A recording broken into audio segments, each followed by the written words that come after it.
Terengganu Darul Iman merupakan negeri yang kaya dengan tempat-tempat menarik. Budaya setempatnya pula sangat memikat. Berkeluasan kira-kira 12,995 km persegi dan mempunyai 7 buah daerah, iaitu Kuala Terengganu sebagai ibu negeri, diikuti Besut, Dungun, Kemaman, Marang, Setiu dan Hulu Terengganu. Negeri ini bersempadan dengan Kelantan di sebelah utara, manakala di sebelah timurnya pula adalah Pahang.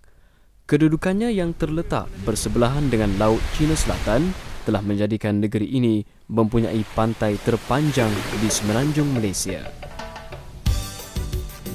Pulau-pulau yang cantik dan menarik seperti Pulau Redang, Pulau Kapas, Pulau Perhentian dan banyak lagi telah menjadi tarikan pelancong dari dalam dan luar negeri.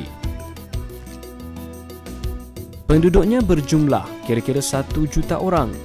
90% terdiri daripada orang Melayu, manakala selebihnya terdiri daripada kaum-kaum lain seperti Cina, India dan Bumiputera. Dari sudut sejarah, Terengganu sudah pun wujud sebelum kewujudan Kesultanan Melayu Melaka. Ahli arkeologi telah menemui bukti peninggalan sejarah di Gua Bewah yang terletak di Tasik Kenyir. Penemuan ini menunjukkan Terengganu sudah pun dihuni sejak 4,000 tahun sebelum Masihi lagi. Catatan jumpaan manusia primitif di Gua Taat dan Gua Bewah pada zaman batu Neolitik dan kerja-kerja arkeologi pernah dilakukan oleh Profesor Datuk Nik Hassan Suhaimi.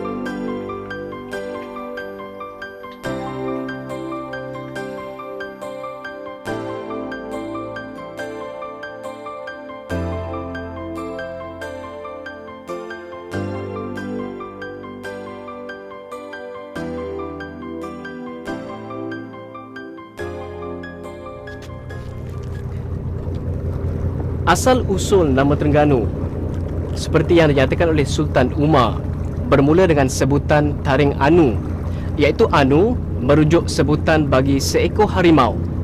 Berdasarkan catatan Cina Wang Tayuan, Terengganu sudah pun wujud sebagai sebuah negeri sejak tahun 1386 Masihi. Berdasarkan catatan inilah, nama Terengganu disebut sebagai Tong Yanong atau Teng Yanong. Pedagang-pedagang India yang berbahasa Tamil. Yang berbahasa Tamilnya bermakna ada satu perkataan Terenggani. Ya, Terenggani ini kalau dalam bahasa Melayu kita terjemuh daripada perkataan Tamil bermakna tanah yang berbukit bukau. Ya, tanah tinggi yang bukit bukau. Itulah akhirnya menjadi Terengganu. Selain itu, kisah asal nama Terengganu ini melibatkan penduduk luar Terengganu, iaitu penduduk Kelantan dan Pahang. Terangnya Ganu dikaitkan dengan peristiwa beberapa orang pelayar Kelantan tiba di Kuala, kini dipanggil Kuala Terengganu, melihat pelangi di langit. Mereka menyatakan terang sungguh Ganu di sini. Apabila pulang ke Kelantan, mereka menyatakan di negeri jiran sungguh terang Ganunya. Selain itu, terdapat juga kisah menyatakan yang Taring Anu berasal daripada sebatang taring sebesar gading gajah dijumpai di Pulau Duyung. Ketua pulau tersebut menyembahkan taring itu kepada raja dengan ungkapan Taring Anu Tuanku. Dengan itu, kuala sungai itu disebut sebagai Kuala Sungai Taring Anu. Kemudiannya bertukar dari Taring Anu menjadi Kuala Sungai Terengganu. Sebuah kisah lagi berkait dengan sungai yang bernama Sungai Terengan dan Sungai Kerbat. Dipercayai pada zaman silam sudah ada penduduk di sini. Mereka berulang-alik menggunakan kedua-dua sungai ini. Oleh itu, jika mereka bertolak dari Kuala Terengan, mereka akan menggunakan sama ada Sungai Terengan atau Sungai Kerbat. Jika ada di antara mereka bertanya hendak ke mana, mereka akan menjawab sama ada ke Terengan ni atau Terengganu. Dengan itu, lama-kelamaan muncullah Terengganu.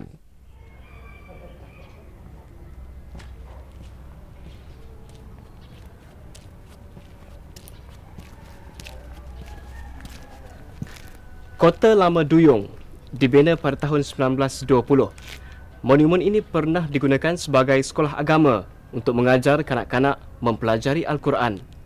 Dipercayai struktur binaan bangunan ini menggunakan campuran putih telur dan madu lebah untuk memperkukuhkan struktur binaannya.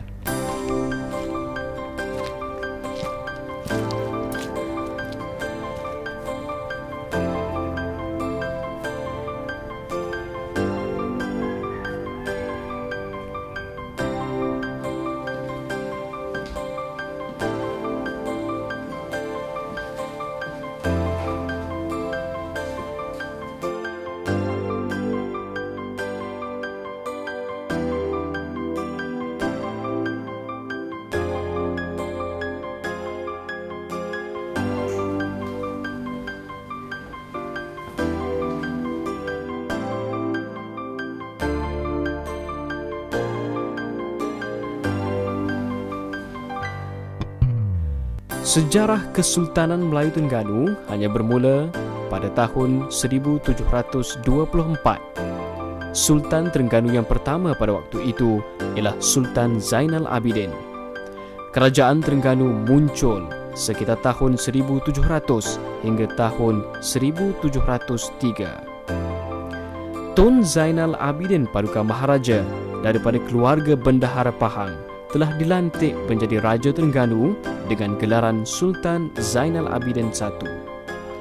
Baginda dilantik oleh Sultan Sulaiman Badrul Alam Shah, Sultan Johor ketika itu, kerana mempunyai hubungan persaudaraan.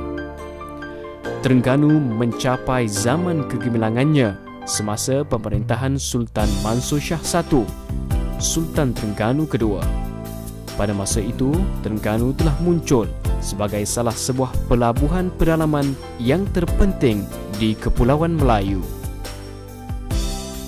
Dari segi kedatangan Islam di Terengganu, sebenarnya kalau kita lihat dari segi penguatkuasaan undang-undang Islam di Terengganu telah bermula pada abad yang ke-14, iaitu 1303 Masihi bersamaan dengan 702 Hijrah.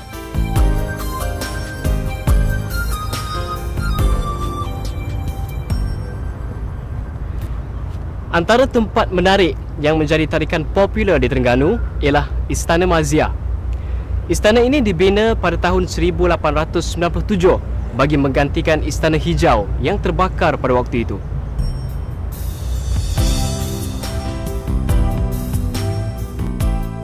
Sultan Mansur Shah I telah melibatkan diri dalam perdagangan dan melantik wakil-wakilnya untuk menjaga urusan perdagangan.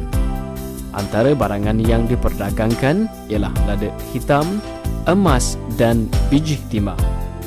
Hasil keluarannya berjumlah lebih kurang $30,000 Sepanyol. Terengganu telah menjalin hubungan persahabatan dengan Siam dan hubungan ini berterusan apabila Siam meminta bantuan Terengganu menyerang Raja Ligor pada tahun 1765. Permintaan itu dipersetujui oleh Sultan Mansur Shah I.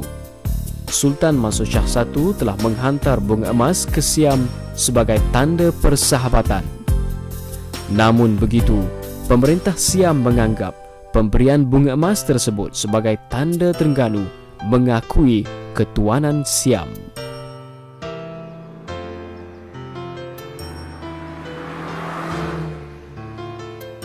Suatu ketika dahulu, Kuala Berang menjadi bandar penting di Terengganu kerana di sinilah batu bersurat dijumpai yang seterusnya menjadi bukti kedatangan Islam di tanah Melayu.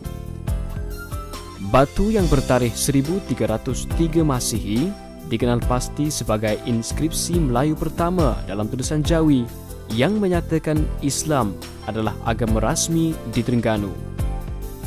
Undang-undang Islam diguna pakai sebagai panduan dan pedoman dalam kehidupan. Salah satu tempat bersejarah yang mesti dikunjungi ialah Kuala Berang. Di sini terdapat batu bersurat yang menunjukkan bukti awal kedatangan Islam di tanah Melayu. Batu yang bertarikh 1303 Masihi ini dikenal pasti sebagai inskripsi Melayu pertama dalam tulisan Jawi yang menyatakan Islam sebagai agama rasmi di Terengganu. Undang-undang Islam telah diguna pakai pada waktu itu sebagai panduan dan pedoman dalam kehidupan masyarakat.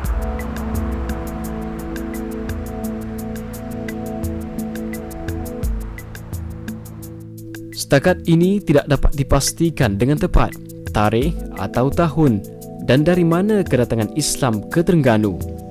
Namun begitu, pada batu bersurat Terengganu tercatat tahun Hijrah 702 bersamaan 1303 Masihi. Tahun ini telah dipersetujui hanya setakat tercatat di batu bersurat, tetapi bukan bermakna Islam bermula di Terengganu pada tahun tersebut. Dengan itu, bermakna agama Islam telah bertapak di Terengganu sebelum tahun 1303 Masihi. Perkembangan Islam di Terengganu sebelum tahun tersebut membolehkan penulis batu bersurat menulis Jawi dan golongan tertentu di Terengganu boleh membaca Jawi. Satu perkara yang menarik di sini, Terengganu adalah negeri terawal di Malaysia mengkanunkan undang-undang Islam. Dalam pada itu, terdapat bukti pada kurun ke-16, Syarif Muhammad Al-Baghdadi sudah berada di Kuala Berang. Kehadiran beliau ini sudah pasti ada kaitan dengan agama Islam dan perdagangan. Beliau meninggal dunia di Batu Belah, Kuala Berang. Keturunan beliau, Abdul Malik bin Abdullah atau lebih dikenali dengan nama Tok Pulau Manis, meneruskan kegiatan keagamaan di Terengganu. Setelah kira-kira 10 tahun menuntut di Mekah dan Madinah, di sekitar tahun 1690, Abdul Malik pulang ke Terengganu dan mengajar ilmu agama di Kuala Berang. Selain daripada penemuan batu bersurat di Kuala Berang, bukti bertapaknya Islam di Terengganu yang masih boleh kita lihat hingga ke hari ini ialah Masjid Abidin. Dahulunya masjid ini mempunyai keunikan tersendiri, iaitu dibina tanpa menggunakan paku.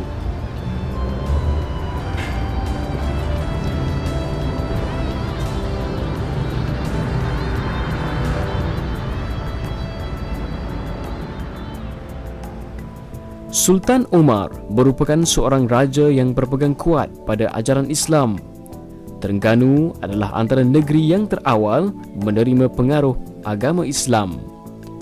Bukti tempatan yang menyokong kenyataan ini berdasarkan penemuan artifak pada abad ke-13, iaitu sebuah tembaga purba yang bertulisan ayat Al-Quran dari surah Al-Kahfi dan At-Taubah bertarikh 652 Hijrah bersamaan 1254 Masihi. Selain itu, bukti berdasarkan prasasti Terengganu yang bertarikh 702 Hijrah atau 1303 Masihi yang menyebut tentang 10 Dharma atau undang-undang khususnya hukum jenah Islam mengukuhkan lagi pengaruh agama Islam di Terengganu. Kini, Terengganu terus mengorak langkah dari segi perkembangan ekonomi, teknologi dan struktur sosialnya. Penemuan khazanah dasar laut iaitu petroleum dan gas pada tahun 1974 telah merubah negeri ini menjadi sebuah negeri yang sedang berkembang maju. Pengurusan yang cemerlang adalah berkait rapat dengan ketegasan dalam menegakkan kedaulatan negara. Sultan Terengganu telah menolak hubungan dengan Siam kerana Siam menganggap pemberian bunga emas daripada Terengganu bererti Terengganu mengakui ketuhanan Siam. Oleh itu, sebagai rakyat, kita hendaklah mempertahankan kemerdekaan dan kedaulatan negara agar tidak dijajah oleh kuasa asing.